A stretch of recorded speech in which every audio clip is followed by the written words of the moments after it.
Okay, so serious video. This is something that really has irritated me for some time. Um, People will go to someone about rape. They'll go to someone about being molested or whatever. And in response, they hear things like, well, what'd you expect? And I can't understand that. I can't possibly comprehend that. If you ever go to a guy, and I know not all guys are rapists. I mean, I'm a guy and I'm not a rapist, so yeah. But if you go to a guy, and women violate too, but we're using a guy as an example, and he says something that even remotely condones what the guy did, like, what were you wearing? You know? I would really question that guy, you know? Like, I've said questionable things in the past. Like, a long time ago, I said something about marriage, and, like, when you marry someone, did you not expect that you would have sex at some point?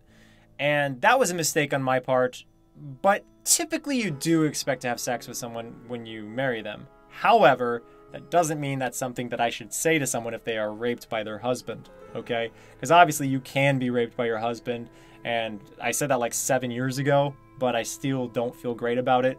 And that I said, you know, people who are married should expect to have sex with each other because it's not really helpful, you know? It's something that isn't appropriate when someone's talking about being a victim. And that's something that I think that a lot of us should remember when we're talking to people who are saying that they were raped or whatever. Whatever being the full spectrum of sexual assault. Because every single thing you do could impact the rest of their future. Whether or not they go get help, whether or not they feel like their case is valid, whether or not they blame themselves, whether or not they generally feel like anyone cares about them. It's a really sensitive state, and it's something that we really do need to coddle and take care of. Because if we don't, then these kinds of things weaken the victims and they strengthen the predators. But there are certain things that you can't say as a guy without being a predator, in my opinion. Like, you can't, as a guy, say in a serious context, what did you expect, without me assuming you are a total rapist. Because here's the thing. Let's say you wear a really pretty dress and you go out on a date with somebody. And, you know, they expect you to blow them, or they expect you to sleep with them, or whatever. That is, why did you expect that situation? Like, why would the guy expect someone to sleep with them on the first date? Why would a guy expect someone to blow him on the first date? Why do people think that because you pay for a meal, that means that that other person owes you something? They don't owe you jack squat, okay?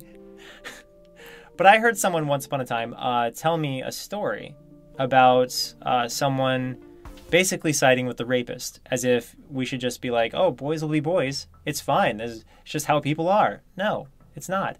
We all have the ability to control how we behave. We all have the ability to take responsibility for our own actions. Okay? So if I wear the skimpiest dress and I have a shirt that says, you know, I'm a skank on it or something, if I get violated, that is in no way my fault. It's ridiculous for anyone to say that's my fault.